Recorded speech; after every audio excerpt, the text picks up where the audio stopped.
Hi guys, hope the new week finds you well. Jesse, I'm really sorry that you didn't get the job. I know you were really excited about it. Like Neil said, interviewing's tough and just, there's just that one person that shines just a little bit brighter than you and, so it really sucks, It's a shame. We probably contributed to getting your hopes up a little bit and I feel a bit guilty. But yeah, I'm really sorry that happened. It's such a bummer. I liked that little shirt that they gave you. I liked it when it was a little tiny package shirt. It wasn't quite so interesting when it was fully opened. Not much of a consolation. I suppose it is kind of a consolation that now you don't have to face that dilemma about, taking the job or taking the girl, but yeah, I'm sorry. As for you, Neil, I like the idea of doing a book review of 1984. I think that'd be good. The only problem is how long it takes me to read books, because I tend to get distracted by so many other things, so it's going to be a long time coming before I finish it. I'm about halfway through it though, so I don't know, maybe it won't take that long. I've only had it for a couple of weeks. I'm up to the bit where he's gone into the field with the girl and kind of like saw beauty around him for the first time in years. So yeah, again, Jesse, it's up to you. If you like the idea, then yeah, absolutely, let's go for it. Watchmen, you wanted to know a little bit more of my opinions on. I don't really have that much more to say really until I get the DVD, because the DVD is going to be how Snyder intended the film to be portrayed. And I've seen his version of Tales from the Black Freighter, which is going to be chopped into the movie, and it is amazing. It's very good. The violence is a bit more hyped up, but it does a much better job, I think, of showing how insane the star of the comic goes. In the comic it's not that fantastically portrayed, but it's very well done in the animation. It's going to sound like I'm very negative towards the film. I do like the film a lot and I think it's going to be brilliant on DVD, but obviously being such a fan of the comic I'm going to have to drag up a lot of the negative qualities. The comedian is one. He's very well done, but he comes off as a wholly unsympathetic character, as opposed to in the book, where he is an unsympathetic character, but then kind of you're warmed to him over time.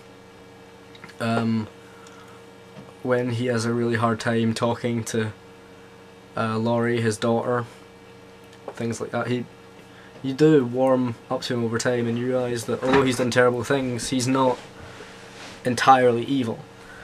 The violence is hyped up in the movie, which isn't necessarily a bad thing, but it's concentrated on the wrong people.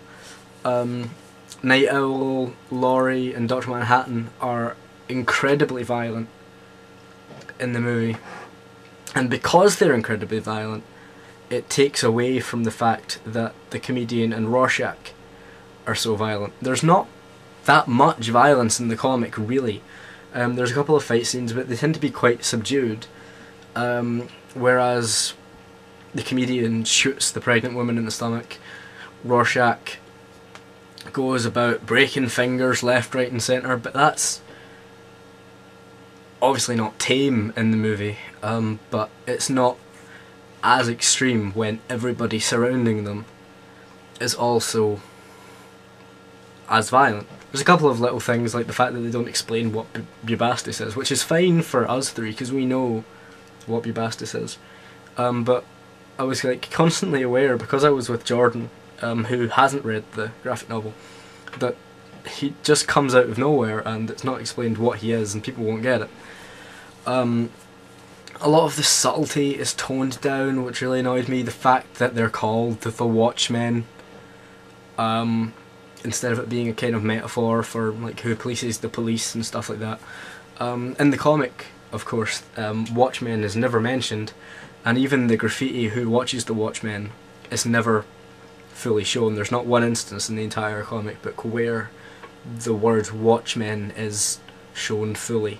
So changing the name of the Crime Busters to the Watchmen kind of dumbs it down a bit, but not so much that I got majorly angry about it. I did kind of get annoyed at how much they ram it down your throat that the comedian is Laurie's father. In the graphic novel, I don't think it's ever mentioned outright. I don't think they ever say a sentence like "Eddie Blake was your father," something like that. It's hinted at, and it's obvious enough that you'll pick it up. I know that I actually missed it on my first reading when I was very young. I read it, I think when I was 11 the first time, and I missed it, and then reading it back the second time I cottoned onto it. So you can miss it in the graphic novel because it's not mentioned outright, but in the film it's mentioned like 3 or 4 times. Adrian Veidt I just don't like in the film, and Laurie I don't really like either, but Laurie I didn't really like in the comic. She goes through a very big character arc in both the film and the graphic novel, but for some reason in neither one of the two she is a particularly interesting character. I'm not sure why that is, but she just doesn't have as strong a voice as the other characters. Veidt I just don't like. I don't like the way Matthew Good portrays him. I don't like the accent that he uses for some reason. The accent that I have in my head for Veidt is the accent that Christian Bale uses in American Psycho, where he's this horrendously overhyped and over-arrogant businessman, because that's essentially what Veidt is. And I think it's a much better representation of Veidt because he comes off as just kind of soppy and kind of limp-wristed throughout the whole thing. There are some elements where it improves on the graphic novel, however, and I think those elements are Dr. Manhattan and Rorschach, and those two just absolutely made the film for me. I wasn't really convinced that Billy Crudup was going to pull it off as Dr. Manhattan because I wasn't really sure of his voice, the voice he was using for him, but seeing it in action is just amazing. It just totally changed my entire perception of the character and made him a lot more sympathetic than he is, and Rorschach is just amazing. I shouldn't even need to explain just how good Rorschach is, and I'm not going to. I'd like us to kind of go more in depth, and I'd like it if when the proper DVD comes out with the full cut, if we reviewed it then. But for now, that's all I'm going to say on the subject. My first job was the job that I'm in now. I've only ever had one job, and I've been there for over a year. I'll be there 2 years in September, and that's just a normal sales assistant job in a shop called In-Store. It's an okay job. Our managers don't really care enough about us to really boss us about massively, and none of the staff really care about our job, so it's a skive and it's good. My question for you guys is, I've got to wrap this up quickly, I'm approaching the 10-minute mark. What's your favourite cartoon series? This isn't my favourite cartoon series, but I've been watching a lot of clips of it and I've been researching it a lot because of a project that's coming up for my class. And it's Foster's Home for Imaginary Friends, because it's just got such a beautiful art style.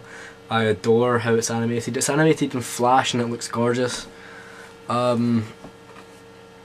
Yes, it's just wonderful. The humour is fantastic. It's like one of the only kind of children's cartoons that I still fully, genuinely laugh out loud at every time I see it, and it's wonderful. I ordered the first series on DVD.